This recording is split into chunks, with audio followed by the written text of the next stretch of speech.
Probably so. Yeah, I think I'll focus on this season right now and then do the others once this season Hello, I'm ends. the stuff. I think. I remember it so you don't have to. And welcome to a brand new segment. Maybe.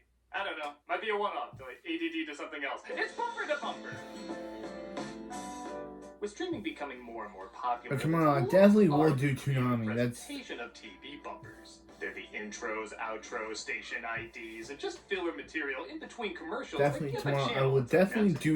And the same way I enjoy commercials, the same way I enjoy the underappreciated work that went into a lot of these. They were like a testing ground for definitely short, do but Toonami also tomorrow, new, guys. experimental, and even artistically pleasing vignettes. It helped give the channel a uniform, something you'd recognize as uniquely theirs. I feel like it's a dying art, and I want to put some focus on the ones I remember most. With that said, it probably goes without saying, but Cartoon Network has some pretty great ones. Launched in 1992, you would think the identity of a channel called Cartoon Network would be easy to come up with. But when there's such a wide range of animated gold, both classic and modern, it can be a little tricky. Thankfully, though, the team that put them together utilized the sense of humor of its modern cartoons like Powerpuff Girls and Johnny Bravo, with the spirit of its classic cartoons like Flintstones and Tom and Jerry. The result was something that felt adult and new, but also child-friendly and familiar. I'll admit when Cartoon Network really started taking off, I was probably the wrong age to really be into it, but I did check it out from time to time. I liked seeing classic shorts like the Looney Tunes, got into one or two of the newer shows like Dexter's Lab, but I'll be honest, my favorite thing about it was the bumpers. It's not like today where you can just look them all up on YouTube. You had to watch the shows, get through the commercials, and when one finally popped up, it kind of felt like you found hidden treasure, like a little moment that was made for you and maybe just a select few other people, because they really were well put together. Now keep in mind, I'm not going to be able to cover all the bumpers, IDs, intros, outros, etc. over the years as A, I didn't see them all, and B, there's just way too many. I'll go over the ones, though, that I feel really helped give Cartoon Network the identity we all associate with it today. Starting with this first one, with Droopy introducing the channel. Hey, Droopy. It does show very early on they had an identity of what they wanted the channel to look like and be about. And it kept pretty consistent. At last, the Cartoon Network. Home, sweet home. I'm so happy. The first one I was introduced to, though, was the Wonder Twins. Hi, I'm Zan. And I'm Jaina. And we're the Wonder Twins. I didn't even know who these characters were. I guess I didn't watch enough Super Friends. But they were a brother and sister duo that could transform. Which sounds pretty cool, but one could transform into any animal, and the other into any type of water. Yes, Yeah. water. I am dead serious. Wonder Twin powers, activate. Form of a seagull. Shape of an ice gondola. What? What? Yeah. I actually thought they made these two up for the bumper because the power was so lame. This couldn't be an actual hero. So before you go and try to mutate into an algorithm rhythm tiger, Or a giant bucket of ice water. But this was totally a thing, and the brother calls him out on it. How come I always change into something lame like a wave or a puddle? this isn't the time or the place to get into this. Don't worry, man. I know someone that can teach us some moves. I Katara? like the idea funny, but the sister's voice coming out of this tiger is hilarious. Sam, no laugh. I could get beaten by a sponge. Wouldn't even have to be an evil sponge. And the fact that the janitor uses the brother to mop the floor. This is some S-tier humor.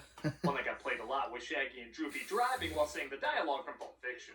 With their own spin on it, of course. Know what they call pound puppies in Paris? They don't call them pound puppies. No, they don't have pounds in France. They have the matrices. They call them blessed puppies well. Good God, that is ingenious writing. Yeah. Seriously, this is like Simpsons and Pixar writing at their peak. And it's used for a minute of screen time people aren't even scheduling to watch. Think about that. They're watching this on their way to the program they're really tuning in for. They didn't have to put this kind of effort into it. Yeah, and in Morocco wool is just called wool. I could be wrong, but I'm pretty sure it's Casey Kasem reprising his role as Shaggy as well. Which works because his voice is older and more mature, and they're giving him dialogue that sounds older and more mature. To a point where I swear it kind of sounds like Saul Goodman. It's like this.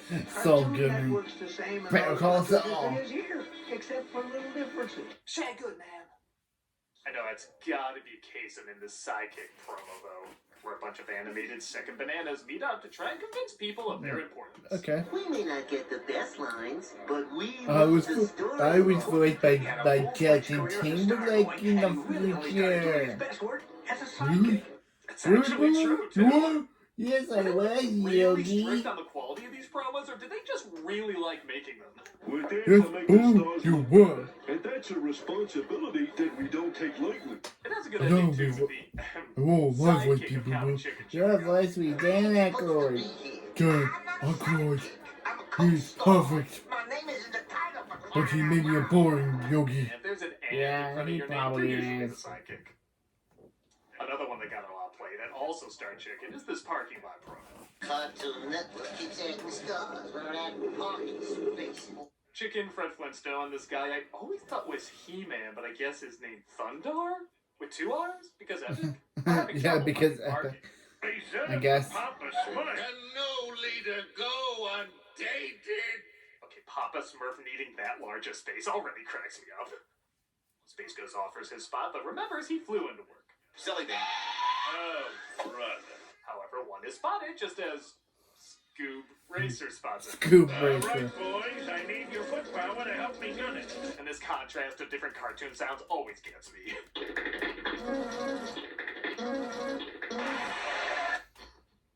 The Judy Jetson crashes into Speed, resulting in them never finding a spot. That done. I'm gonna start taking the bus away. Are you sure it did eat Dino and didn't leave any bones? Fred shows up in another one where he's denied service at a gas station by a character that I could be wrong, but I guess is probably wouldn't fly today. I can sell you flip-flops. No server. So, you're saying I can't buy shoes because I don't have shoes? And you, Blue Dog, no pets. He sounds just like my karate instructor. It is funny though as he bands together with other cartoons to try and get somewhere. Can I get some service, please, sir? Horseshoe, that's not shoes. These are horseshoe Oh. shoes. And you have to have pets. That sign doesn't say pants. We have a naked Fred Flintstone on a bumper for a kids network. This is too much right. If you're an uptight parent that's offended by this, keep in mind Weasel's head could have been even more suggestively placed. Well, I gotta use the bathroom. I feel like these writers knew if you just take characters with strong personalities and put them in random situations, the writing kind of takes care of itself. Take this bit where a newcomer from Sheep in the Big City, who I guess wouldn't be a newcomer for long, Yeah. tries to make friends in the cartoon Tyria. First day? Stick to your own kind. Whoa! Whoa. Segregate tune is a thing, I guess.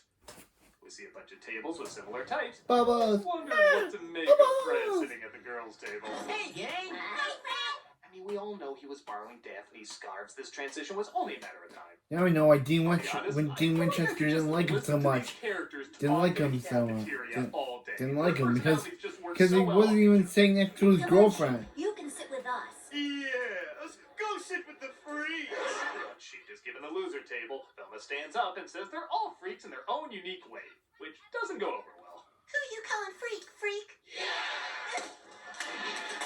Okay, am I crazy or that looked like it really hurt?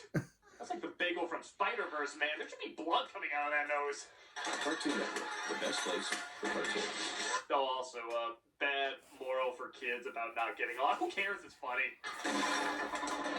This is why I never come here anymore. Small talk at the office was constant in these. Like this one where Ed talks to Captain Planet having no idea who he is, maybe cleverly showing the age gap that I'm sure it's only gotten bigger since this premiered. Who are you? Captain Planet. Who? Captain Planet. And this means what? What makes this so great is that Captain Planet was the passion project of Ted Turner, the guy who owns Cartoon Network. So mocking his creation openly kind of feels like a ballsy move. That Yeah, piece of paper can be technically. recycled and used again to make napkins, newspapers, and lots of other products even more exciting than napkins and newspapers. Oh, hey, how about spitballs? I guess it shows Turner does have a good sense of humor. Shame the guy who wrote it had his house blow up a day later. But needless to say, this got a good laugh. What? Not surprisingly, superheroes did get a lot of attention. When Lex Luthor is about to drown Aquaman and Wonder Woman in pea soup, They have this back and forth. My ability to talk with fish is of no help, Wonder Woman. Yeah, Aquaman was still the bitch to make fun of in those days. Good thing Jason Momoa would fix that up for a short amount of time. What? The Powderpuff Girls? It's Powerpuff! Yeah. The Powerpuff Girls come in to save them, though, resulting in this awkward as hell line. You girls are developing into quite the superheroes. Someday we'll be as developed as you! And if you think they're not aware of how that sounds, the rest of the promo is literally just them snickering. Wonder Woman even covers her chest. What? You bet the comments were turned off on this one. Some crossovers get even more awkward, though. Okay, that's not true. I just need a transition. But we all remember what a pain Scrappy-Doo was, and this promo exploited that to no end. Use this crap. Oh, do you work here? Scrappy! Yeah, for a while now. I've been busting my hump at this network for years. Unlike the movie, though, that also made fun of Scrappy-Doo by having him Pee on pee on Daphne. people. Oh god, he's peeing on me! Yeah, that's a lot of thought went into that. Yeah, I remember that. We also made a reaction. The result is Scrappy having a complete mental breakdown as other cartoons are going to work, leaving him on the curbside. I mean, who do you think's been keeping the cartoon mystery fresh all this time? Shaggy backing away, trying not to get noticed, might be the funniest thing in all of these. I've been here longer than you, and you! He just goes more and more insane as people either try to calm him down or avoid him. You are here today, Scrappy? You are a genius! How'd you figure that out? Don't worry, he gets with one of Scrappy's coworkers. Oh, I'm not kidding. There's a bumper all about Dexter and Velma dating. How old is she supposed to be again? I can't seem to get the viscosity of this emulsion exactly right. I would be happy to help. It ends with her getting distracted by Johnny Bravo, though, who instantly wins her heart. Dinner? Sure, Johnny. How old is she supposed to be again? Seriously, they're always called kids, but they look and act late 20s. If they're supposed to be kids, how come there's a show where the gimmick is they're kids? They actually expand on Velma and Johnny's romance in another bumper, where Johnny talks about her like she was the love of his life. In a weird way, I do kind of ship it. Took her for her favorite night spot, gazed into those lovely eyes and said, Velma, marry me, pretty mama. You and that mangy dog. Sorry for the habit. She looked back at me with that freckled face full of love, sighed, and said, I'm sorry, Johnny, but my career comes first. And besides, if they canceled this guy, you're probably up next. Thankfully, though, he goes from a dog person to a cat person. Hey, little mama, the seat taken. So, Fred's a bartender now? At least we know he left smoking in his bar.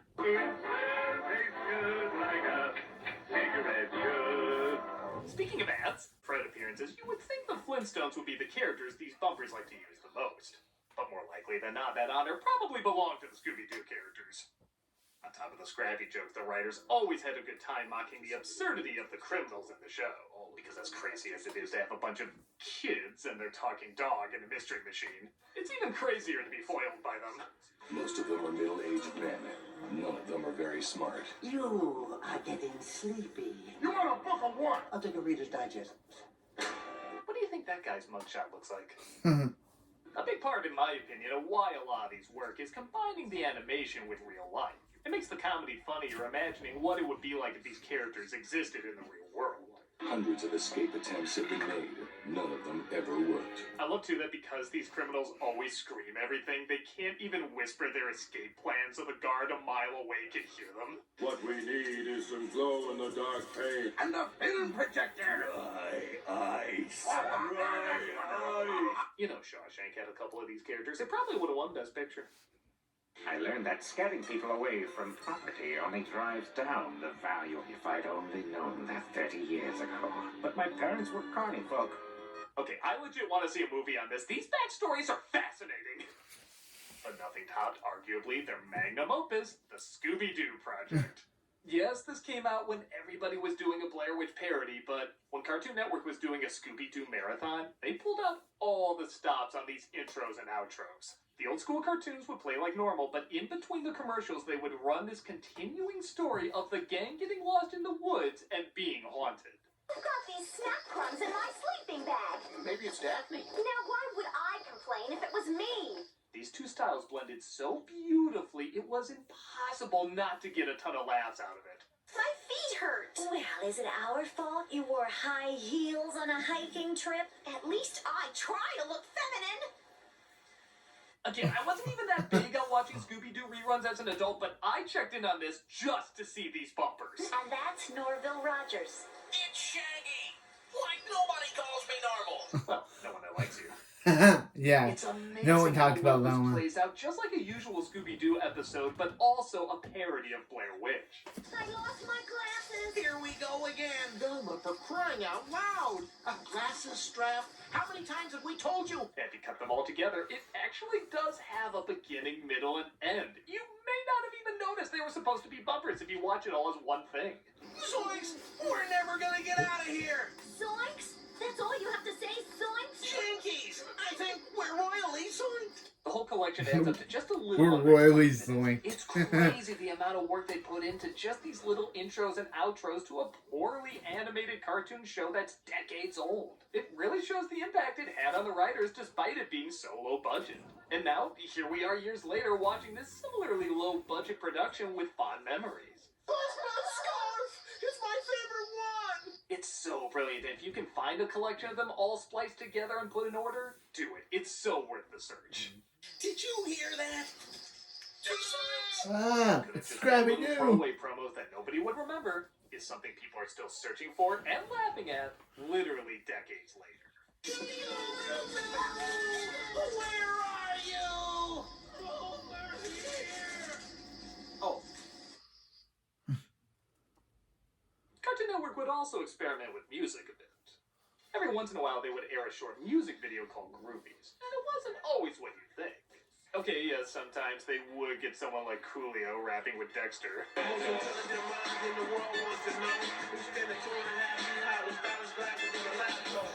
Okay, that one was exactly what you think.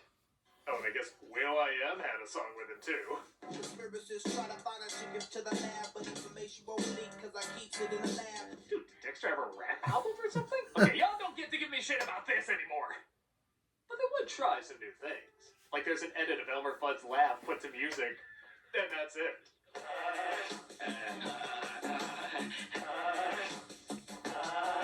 Don't know if this is a It's vibe or really odd, not. but also kind of hypnotic. I'm not gonna lie, it's kind of hard to turn away from.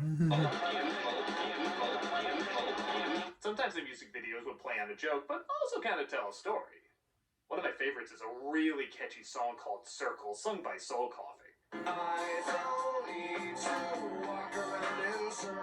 They sing over a subtitle Fred and Barney, trying to figure out why their backgrounds keep repeating, and more importantly, if there's a way out. It's not only funny, but seriously, I legit really love this song.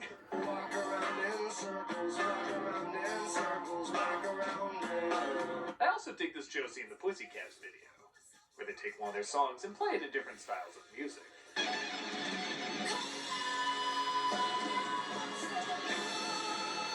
It's such a simple idea, but it's really fun to watch and listen to.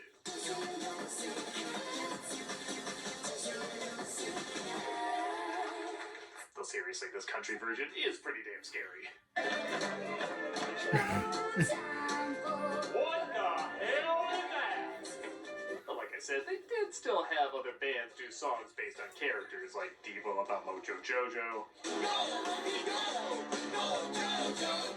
Or they might be Giants about Courage the Cowardly Dog. And they were usually pretty good.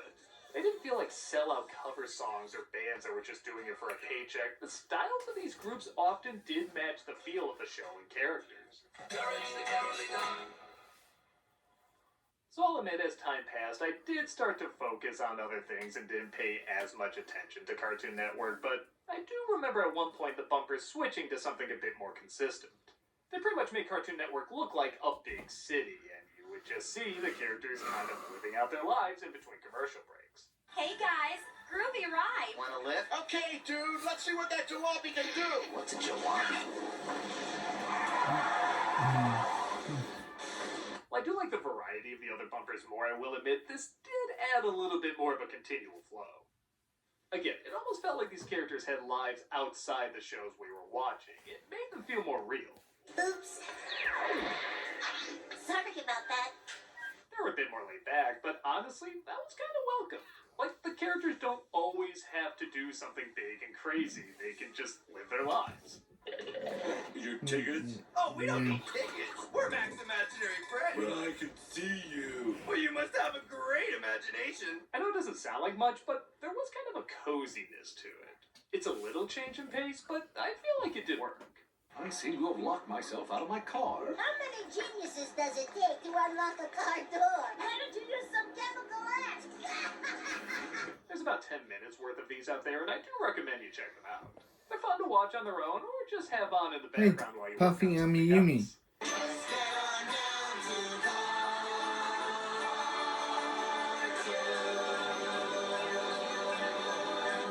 And after that, I really haven't kept up. Like I said, many of us are getting more and more into streaming, so I haven't really been keeping track that closely. But with that said, it is cool that a series of bumpers that were meant to only entertain for a short period of time are not only being remembered years later, but still making us laugh. If you go online, you find a lot of these compilations have over 1 million views, so it shows their hard work and creativity really did pay off and leave an impact. Okay, I can't say these are epic masterpieces or anything, but for the bare minimum job that most bumpers require, Cartoon Network certainly went above and beyond and showed they really cared about what they were working on. And no doubt left a gigantic mark on those that watched it every day, and even the casual viewer like me who checked in every once in a while, but still took a great deal from it. With that said, what were some of your favorite bumpers? Were there ones that came out after the time period I was talking about, or did I miss one that maybe left a big impact on you? And on top of that, would you like to see more of these? Do you want to see a special on, say, the Nickelodeon bumpers, or the Disney Channel bumpers, or the MTV bumpers? Let me know if you're interested in me checking out others, and we'll see if we can make more in the future. I'm a nostalgia critic guy, remember? So you don't have